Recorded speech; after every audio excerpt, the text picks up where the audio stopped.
আজকে দেখেন বিহারে আপনার এলপিজি নাই, একমাত্র সুতার নির্ভরশীল জায়গা হচ্ছে বাংলাদেশ, কিন্তু আমাদের ফ্যাক্টরি তো আগেই বন্ধ করে ফেলছি। আপনি তো আমাদেরকে সাপোর্টটা দেন নাই, প্রতিশ্রুতি দেন নাই, নাইলে তো আমার কর্মচারীগুলো আমি বিদায় করতাম না। এখন কিন্তু আবার লাভজনক হয়ে দাঁড়াচ্ছে, কিন্তু আমার মূলধন নাই। এই যে বললাম আপনার ব্যাংকগুলা গিয়ে বাংলাদেশ ব্যাংকে টাকা দিয়ে আসে, তো আমার সাথে ব্যবসা করবে কে? এখন ব্যাংকেই তো ব্যাংকের সাথে ব্যবসা করতেছে। আপনার আর ইকোনমির দরকার কি, ব্যবসায়ীর দরকার কি? ইকোনমির চাকা শক্তিও দরকার কি?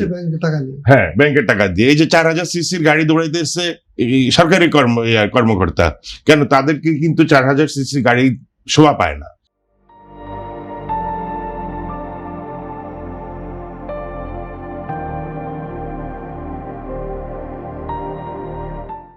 তারা বাসায় যাবে, বাসা থেকে মিনিস্ট্রিতে যাবে, তাদের একটা সিডান কার হলেই হয়। আমি বলছি না যে সস্তা গাড়ি, ইটস এ ডিসেন্ট কার। পুরো পৃথিবী চলছে সিডান গাড়ির উপরে। আপনি সিডান গাড়ি চালালে আপনার জন্য ওই রকম জিপ লাগবে, ওই রকম ফ্ল্যাগ লাগবে, চালাবেন কেন? তো আপনার কথার সাথে তো কাজের মিল নাই। যেমন এই গতকালকে আমি দেখেছি খুব সম্ভবত আপনার প্রধানমন্ত্রীর কার্যালয় আপনার নাস্তার ভাতা ছিল বোধহয় 1700 টাকা, সেটাকে করে নেওয়া হয়েছে 150 টাকা।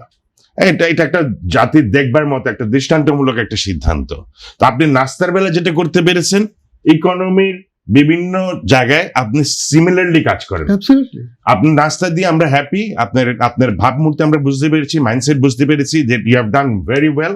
1700 টাকা লাগে না অ্যাকচুয়ালি একটা প্যাটিস খেতে, একটা কলা খেতে। 150 টাকা পরেও কিন্তু বেঁচে যাবে। আপনি একটা হেলদি ফুড, একটা ভেজিটেবল, একটা ফ্রুটস আপনি খাবেন নাস্তা। এটা কিন্তু আমি লাঞ্চও বলিনি, ডিনার বলিনি।